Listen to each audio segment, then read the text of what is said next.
insanlar. Son zamanlar satışa migren papaqları dediyimiz, migren maskaları dediyimiz şeylər çıxıb. Belə deyək, onu ya soyudursan, belə deyək, başa keçirirsən, ya isidirsən, başa keçirirsən.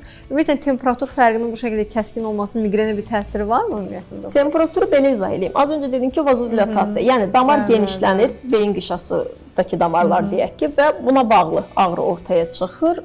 Temperatur burada o anlamdadır ki, məsələn buz qoyur bəzi xəstələr, o damarı daraltmağa çalışırsan sən ki, ağrını azalsın və buzun, hani o soyuq papağın deyək ki, bəlkə də faydası ola bilər, amma isti papağın faydası olmaya bilər. Ondan soruşmaq istəyirəm ki, yəni o şəkildə bir marketinqdə oynayır migren üzərindən ki, hə biz sizə bu şəkildə bir çözümlər də təklif eləyirik. İndi artıq bir uzman nevroloqun ağzından belə bir şey eşitdiniz. Bu xroniki migren müalicəsində eyni zamanda dərman müalicəsi ilə yanaşı enjeksiyon müalicə üsulları vardır ki, bunlar daha çox oksipital sindrom blokadası ilə gedən qon blokajı dediyimiz işləm və bir də botoks işləmidir.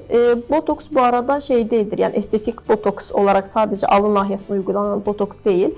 Beynimizin hardasa 52, bəzən 72 nöqtəsinə uygulanan bir fərqli yerlərə, yəni girişimsəl botulinum toksini enjeksiyonudur və bunun faydası bəzən bu xroniki dirəncli dərmana cavab verməyən xəstələrdə hani tərcih oluna bilir botoks müalicəsi. Bəzən isə bəzi xəstələr dərmanı mən düzənli atmaq istəmirəm.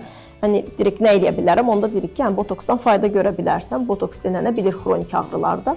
Amma botoks da yəni çox qalıcı deyil, onu deyim və onun da nəticəsi yəni %100 fayda görəcəksən deyil.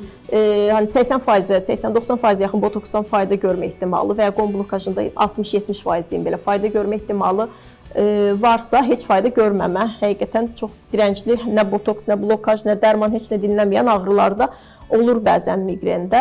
Ki bunun hani nə edə bilərik desəz o zaman, ən önəmli şey bu risk faktorlarından xəstələr hani özlərini qoruya bilərlər, yuxusuzluqdan, istirahət, yəni stres, gərginlik, ən azından bunlardan biraz daha uzaq olaraq daha bu şəkildə bir ağrılardan uzaq dura bilərlər.